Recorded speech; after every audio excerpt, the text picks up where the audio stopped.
Welcome to the deep dive. Today we're going microscopic. We're diving into the world of phase transformations in metals.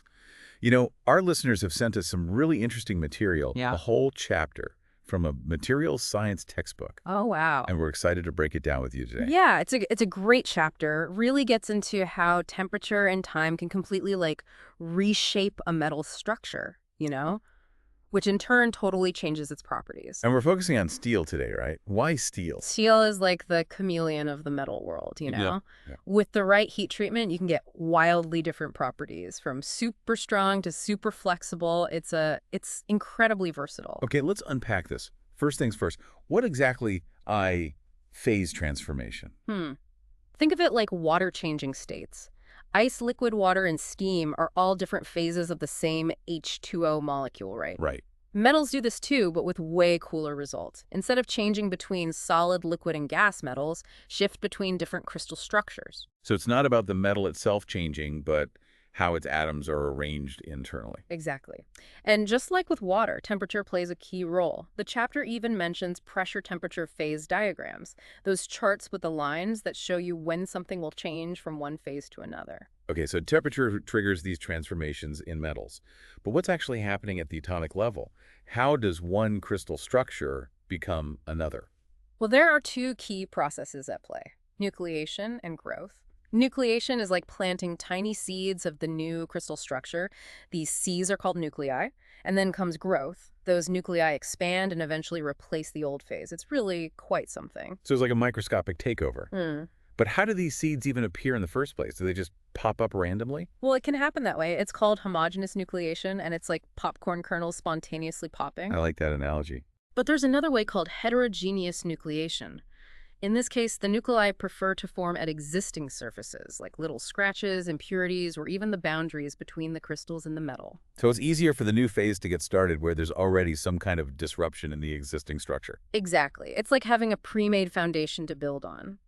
The chapter mentions that it takes less energy for nuclei to form at these imperfections. Then, of course, the speed of these transformations is key. So how do we control how fast these transformations occur? Is it all about temperature?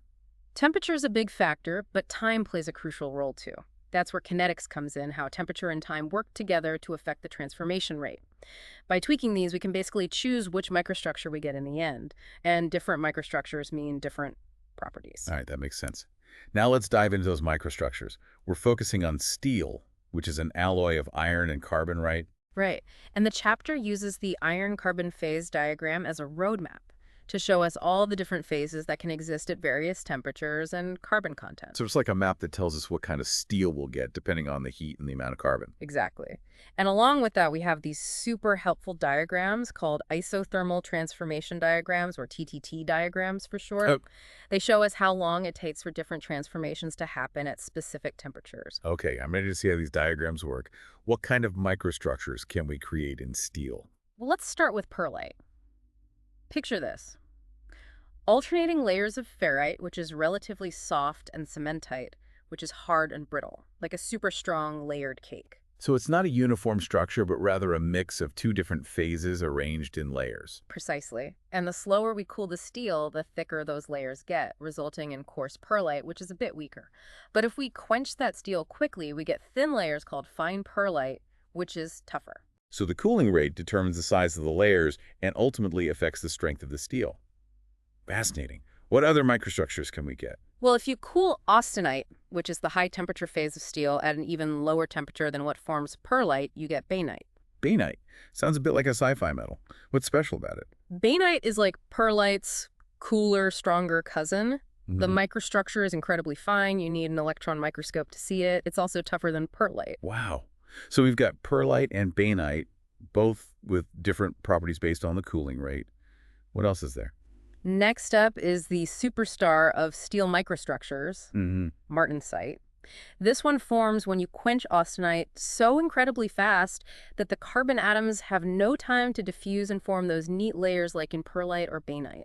So instead of forming those organized structures, the atoms get kind of frozen in place. Exactly.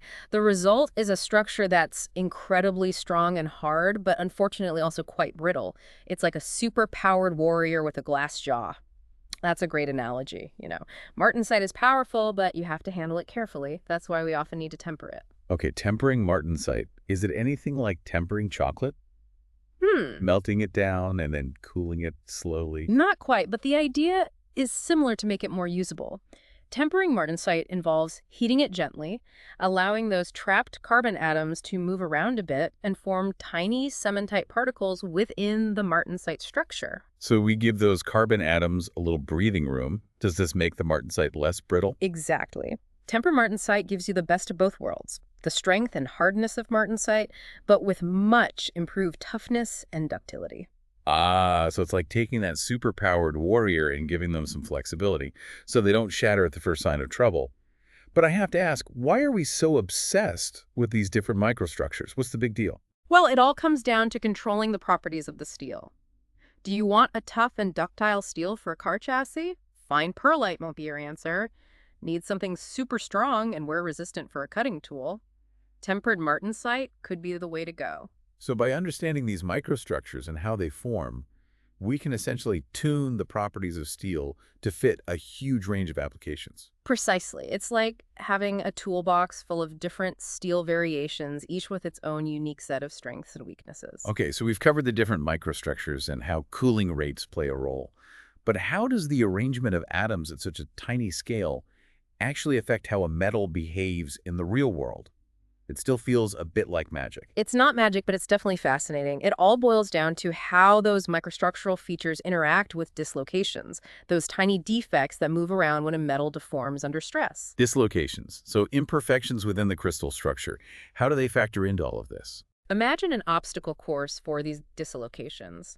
The more obstacles there are in the microstructure, things like grain boundaries, different phases, or those tiny cementite particles we were talking about, the harder it is for dislocations to move. So it's like those dislocations are trying to make their way through a crowded room versus an empty hallway. Yes, They're going to encounter a lot more resistance in the crowded room. exactly. And that resistance is what makes the metal stronger. If it's harder for the metal to deform at the microscopic level, it's going to be harder to bend, dent, or break it at the macroscopic level. Okay, that makes sense. More obstacles equal stronger metal. Yeah. How does this apply to the different microstructures we've been discussing? We'll take pearlite, for example. Remember those alternating layers of ferrite and cementite? Those boundaries between the layers act as obstacles to dislocation movement. Fine pearlite with its thinner layers and more boundaries creates more obstacles, which is why it's stronger and harder than coarse pearlite. So more layers, more obstacles, stronger steel. What about bainite? It is a very fine structure, right? Yes. Bainite is even more complex with its very fine needle-like structure. It offers even more resistance to those dislocations, making it tougher than pearlite. And then there's martensite with its incredibly strong yet brittle structure. How does that fit into this obstacle course analogy? With martensite, it's not just about physical obstacles. Remember those trapped carbon atoms? They create a lot of strain within the martensite structure, which makes it extremely difficult for dislocations to move at all. It's like adding an invisible force field to our obstacle course, a nearly impenetrable barrier for those dislocations. Wow, so it's like martensite has a secret weapon, an invisible force field that stops those dislocations in their tracks. But we also learned that martensite is brittle. How does that work if it's so strong? That's the downside of all that strength. If a dislocation does manage to break through that force field in martensite, it causes a sudden release of energy leading to a brittle fracture. It's like that force field short-circuiting, causing a massive shock to the system. Okay, I'm starting to see why tempering is so important. By giving those carbon atoms some wiggle room, we're essentially releasing some of that tension in the force field, making the martensite less likely to shatter. Exactly. Tempering helps create those tiny cementite particles which act like pressure relief valves, distributing the stress more evenly and making the martensite much tougher. This obstacle course analogy is brilliant. It really helps visualize how those microstructures work on a microscopic level to affect the steel's properties. But all this talk about cooling rates, in the real world, we don't always cool things down in a perfectly controlled way, do we? What happens then? You're right, cooling isn't always done in a completely controlled way. And that's where those continuous cooling transformation diagrams or CCT diagrams come into play. Okay, back to those diagrams. I remember you mentioned them earlier. They show us what happens as we cool steel at different rates, right? How do they differ from the isothermal transformation diagrams? Well, they're similar in that they have temperature on one axis and time on the other. But instead of showing transformations at constant temperatures, CCT diagrams show what happens when you cool the steel continuously at different rates.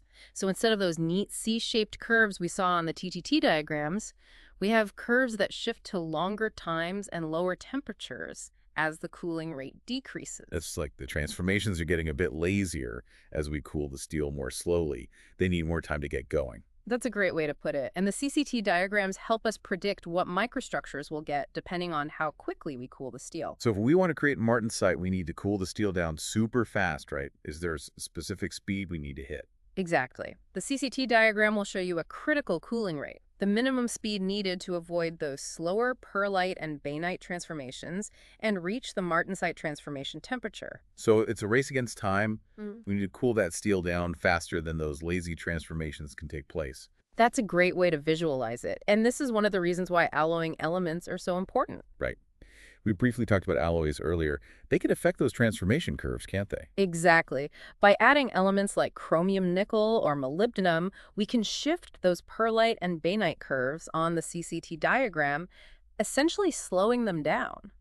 This gives us more time to quench the steel and achieve a fully martensitic structure. So it's like we're giving those pearlite and bainite transformations a dose of slow-mo while Martensite speeds ahead. This is all starting to make so much sense. We've gone from those basic phase changes to understanding how cooling rates and alloying can completely change the microstructure and therefore the properties of the steel. You're getting it. It's all about manipulating these variables to get the exact properties you need for a particular application. This is amazing. But I have one more question. Hmm. You mentioned something called hardenability earlier. What exactly does that mean? Yes. Hardenability is basically a measure of how easily a steel alloy can be transformed into martensite.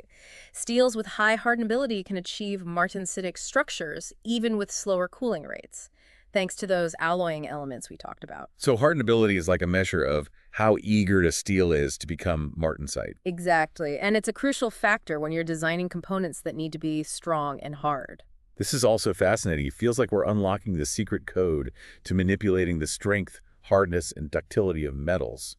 What else does the chapter cover? Is there anything else we should know about? There's one more important thing to be aware of. It's called temper embrittlement. Temper embrittlement. That sounds kind of ominous. What is that all about? Well, it's a bit counterintuitive, actually. Remember how tempering martensite makes it tougher and less brittle? Right. Well, if you temper certain steel alloys at a specific temperature range, usually between 375 and 575 degrees Celsius, and then cool them slowly, they can actually become brittle again. Wait, so tempering can actually make the steel weaker in some cases? Yeah. That's surprising. What causes this temper embrittlement? It's mainly due to impurities like antimony, phosphorus, arsenic, and tin. These impurities tend to gather at the boundaries between the grains you see, those tiny crystals that make up the metal during the tempering process. And when they gather like that, they weaken those boundaries, making the steel more susceptible to cracking. So it's like those impurities are little troublemakers, weakening the steel structure from the inside. Yeah, that's a great way to think about it. But luckily, there are ways to prevent or minimize this temper embrittlement. Okay, good. What can we do to stop those impurities from causing problems? One way is to control the composition of the steel very carefully, minimizing the amount of those harmful impurities in the first place. Another strategy is to adjust the tempering temperature, either going above 575 degrees Celsius or below 375 degrees Celsius to avoid that critical embrittlement range. So it's like we're outsmarting those impurities by changing the rules of the game. Exactly. And finally, we can cool the steel down rapidly after tempering. This prevents those impurities from having enough time to segregate to the grain boundaries and cause trouble. So just like with the formation of martensite, the cooling rate plays a critical role here too. It all comes back to controlling those key factors: composition temperature and cooling rate. Absolutely. It's like a delicate dance between those factors. But by understanding how they interact, we can create steel alloys with the precise combination of properties we need. It's really incredible how much we can manipulate the properties of steel by understanding these seemingly simple principles. We've covered so much ground today, from those basic phase transformations to the complexities of temper embrittlement. I feel like I've gained a whole new appreciation for the intricate world of metals. It's been a pleasure exploring this with you. The world of materials science is full of wonders, and there's always more to learn. Absolutely. And to our listeners out there, I hope this deep dive has sparked your curiosity about the materials that shape our world. Keep exploring, keep asking questions. Who knows what amazing discoveries await? Until next time, happy diving.